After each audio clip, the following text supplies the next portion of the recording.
Oke teman-teman, itu cuma sebagai pemanis untuk opening, dan ini merupakan pemenuhan tugas terakhir hukum pemerintahan desa dan kelurahan. Sebelum itu kenalan dulu yuk. Halo, Assalamualaikum warahmatullahi wabarakatuh. Perkenalkan, nama saya Hafida dengan NIM D1A021152. Saya merupakan mahasiswa aktif Prodi S1 Ilmu Hukum Fakultas Hukum Universitas Mataram Angkatan 2021.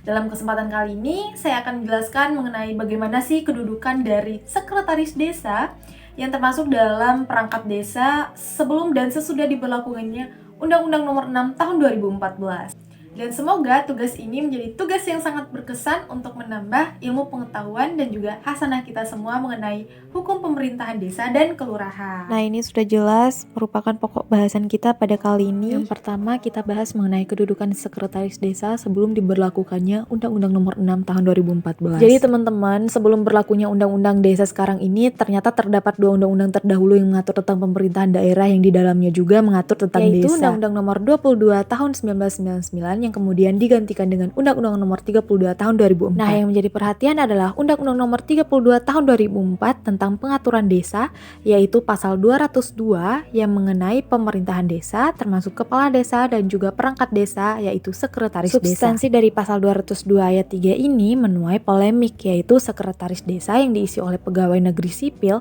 yang memenuhi persyaratan.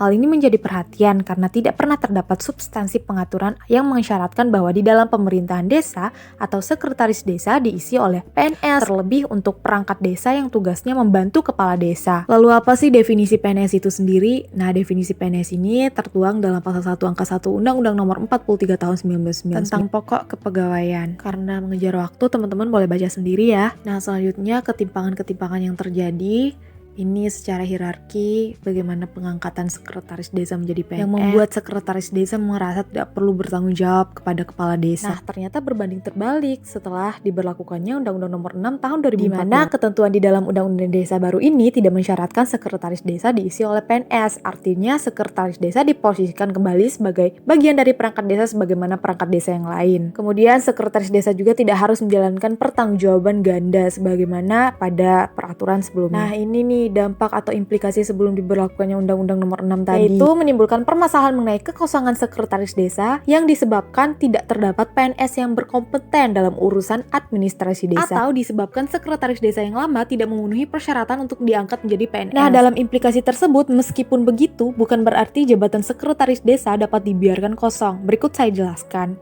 Contohnya, tugas dalam bidang administrasi bisa saja masih dijalankan oleh Kepala Urusan Pembangunan atau KAUR yang merangkap sebagai PJ Sekretaris Desa. Penyelenggaraan pemerintahan desa juga sampai sekarang belum menghadapi permasalahan yang berkaitan dengan perubahan perundang-undangan tersebut. Nah, jadi teman-teman dapat menyimpulkan bahwa setelah Undang-Undang Nomor 6 Tahun 2014 berlaku, tiada lagi kebijakan pengangkatan sekretaris desa harus menjadi PNS terlebih dahulu. Ini dapat mengembalikan citra sekretaris desa dalam pandangan masyarakat sebagai pamong desa. Oke teman-teman, mungkin itu saja yang dapat saya sampaikan. Lebih dan kurangnya saya mohon maaf. Terima kasih atas perhatiannya. Terima kasih yang sudah nonton sampai akhir. Semoga kita semua mendapatkan nilai yang memuaskan. Bye-bye. Assalamualaikum.